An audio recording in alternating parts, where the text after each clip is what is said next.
உங்களுக்கு சூப்பராக சிம்பிளாக ஒரு ரெசிபி பண்ணணுமா? அப்போ இதை ட்ரை பண்ணி பாருங்கள். ரவையும் அரிசி மாவும் வச்சு ஒரு சூப்பரான ரவா தோசை நல்லா காரசாரமாக ட்ரை பண்ணி பாருங்கள். ஸ்நாக்ஸுக்கு கூட இதை ட்ரை பண்ணலாம், நல்லாயிருக்கும். எப்படி பண்ணுறதுன்னு பார்க்கலாமா? அரை கப் அளவுக்கு வெள்ளை ரவை எடுத்துக்கோங்க. அரை கப் அளவுக்கு அரிசி மாவு எடுத்துக்கோங்க. இப்போ 1 கப் அளவுக்கு நம்ம எடுத்துருக்கோம். இதுக்கு கருவேப்பிலை, கொத்தமல்லி, பச்சை மிளகாய், இஞ்சி இது எல்லாத்தையுமே சேர்த்திக்கோங்க. எந்த அளவுக்கு குட்டியாக கட் பண்ண முடியுமோ அந்த அளவுக்கு குட்டி குட்டியாக கட் பண்ணி சேர்த்திக்கோங்க. பச்சை மிளகாய் கொஞ்சம் சுருக்குன்னு காரத்துக்கு ஏற்ற மாதிரி சேர்த்திக்கோங்க.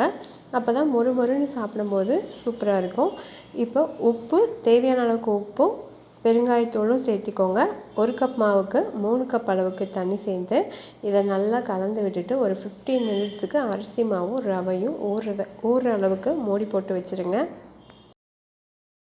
இப்போ பார்த்தீங்கன்னா நல்லா ஊறி தனியாக கீழே மாவு நல்லா செட்டில் ஆகிடுச்சு. இது எல்லாத்தையும் கலந்து விட்டுட்டு தோசை தவாவை ஆன் பண்ணி சூடு பண்ணிவிட்டு எண்ணெய் அப்ளை பண்ணிவிட்டு இந்த மாதிரி மோர் மாதிரி இருக்கணும், லிக்யூடு அந்த அளவுக்கு இருக்கணும். இதை நைஸாக ஊற்றிட்டு நல்லா ரெடியானதுக்கப்புறமா அதுக்கப்புறமா எண்ணெய் மேலால் ஊற்றிட்டு நல்லா செட்டில் பண்ணிவிட்டு எடுத்திங்கன்னா உங்களுக்கு ஈஸியாக எடுக்க வரும்.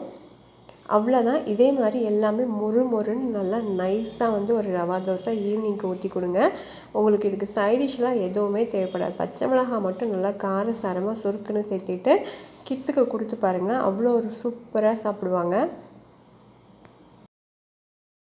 இதுக்கு ரெடிமேடாக ஊறுகாய் தொக்கு இருந்தால் கூட இல்லை இட்லி பொடி இருந்தால் கூட ட்ரை பண்ணி பாருங்கள், சூப்பராக இருக்கும்.